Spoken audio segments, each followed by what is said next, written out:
Hello again. I was just finishing up the 9th book of the 16 Accords of Madness. Oh, no, it's a classic. Please, I'll read it again. I do not mind at all. Please sit down. It's nice to have company again. This is the tale of Vermina. Darius Shano found himself running as fast as he could.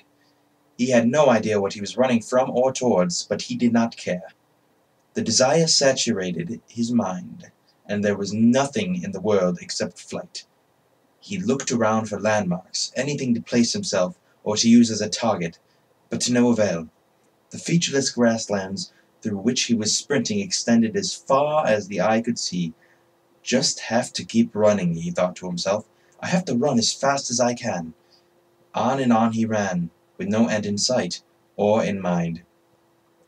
Standing over Darius Shano, while he lay quietly in his bed, were his mistress Vermina, the dream-weaver, and the mad god Sheogorath.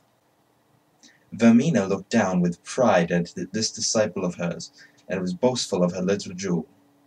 Such potential in this one! Through the dreams of inspiration, I have nurtured literary talent into fruition, and now he stands in acclaim as an emerging bard and poet. He will gain much favor before I tire of him. Sheogorath, too, gazed at the young Breton artist, and saw that he was indeed famous among the other mortals. Mused Sheogorath. But how many are there who hate this mortal whom you have built? It is the hatred of the mortals which confirms greatness, and not their love. Surely you can accomplish this as well. Vermina's eyes narrowed. Yes, the mortals are indeed very foolish and petty, and it is true that many of their most bold have been despised. Do not worry, mad one, for I have the power to achieve many forms of greatness with this one, hatred among them.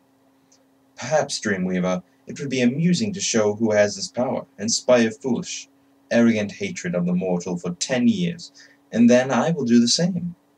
We shall see whose talents are most efficient, free of aid or interference from any other of the Daedra. At this she relaxed into a confident pleasure. The mad god is indeed powerful, but this task is suited to my skills. The mortals are repulsed by madness, but rarely think it worthy of hate.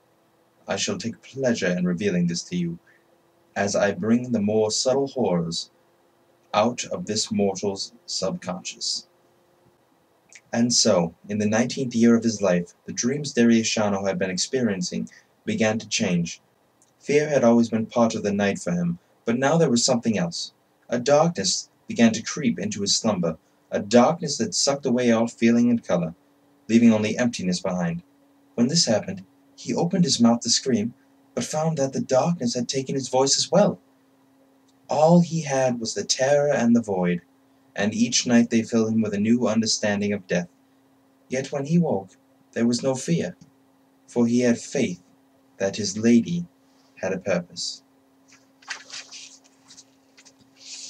Indeed, one night Vermina herself emerged from the void, and she leaned in close to whisper into his ear. Watch carefully, my beloved. With that she pulled the void away, and for hours each night she would reveal to Darius the most horrible perversions of nature.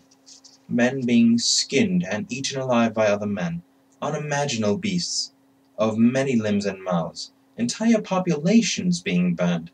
Their screams filled his every evening. In time, these visions gnawed his soul, and his work began to take on the character of his nightmares. The images revealed to him at night were reproduced on the page, and the terrible cruelty and hollow vice that his work contained both revolted and fascinated the public. They revelled in their disgust over every detail. There were those who openly enjoyed his shocking material, and his popularity among some only fed the hatred to those who found him abhorrent. This continued for several years, while the infamy of Darius grew steadily. Then, in his 29th year, without warning, the dreams and nightmares ceased. Darius felt a weight lifted, as he no longer endured the nightly tortures, but was confused. What have I done to displease my mistress? He wondered aloud. Why has she abandoned me? Vermina never answered his prayers, no one ever answered, and the restless dreams faded away to leave Darius in long, deep sleeps. Interest in the works of Darius Shano waned. His prose became stale and his ideas failed to provoke the shock and outrage they once had. As the memory of his notoriety and of his terrible dreams faded, the questions that raced in his mind eventually produced resentment against Vermina, his former mistress.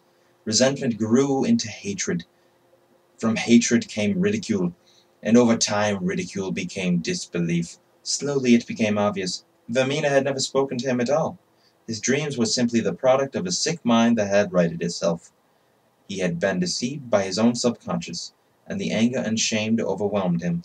The man who once conversed with a deity drifted steadily into heresy. In time, all the bitterness, doubt, sacrilege focused into a creative philosophy that was threaded throughout all of his subsequent works. He challenged the gods themselves, as well as the infantile public and corrupt state for worshipping them. He mocked them all with perverse caricatures, sparing no one and giving no quarter. He challenged the gods in public to strike him down if they existed, and ridiculed them when no such comeuppance was delivered.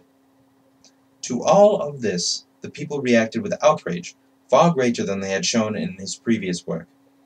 His early career had offended only sensibilities, but now he was striking directly at the heart of the people. His body of work grew in size and intensity. Temples, nobles, commoners were all targets of his scorn. Finally, at age 39, Darius wrote a piece entitled "The Noblest Fool," ridiculing the emperor god Tiber Septim for integrating into the pathetic Nine Divines cult.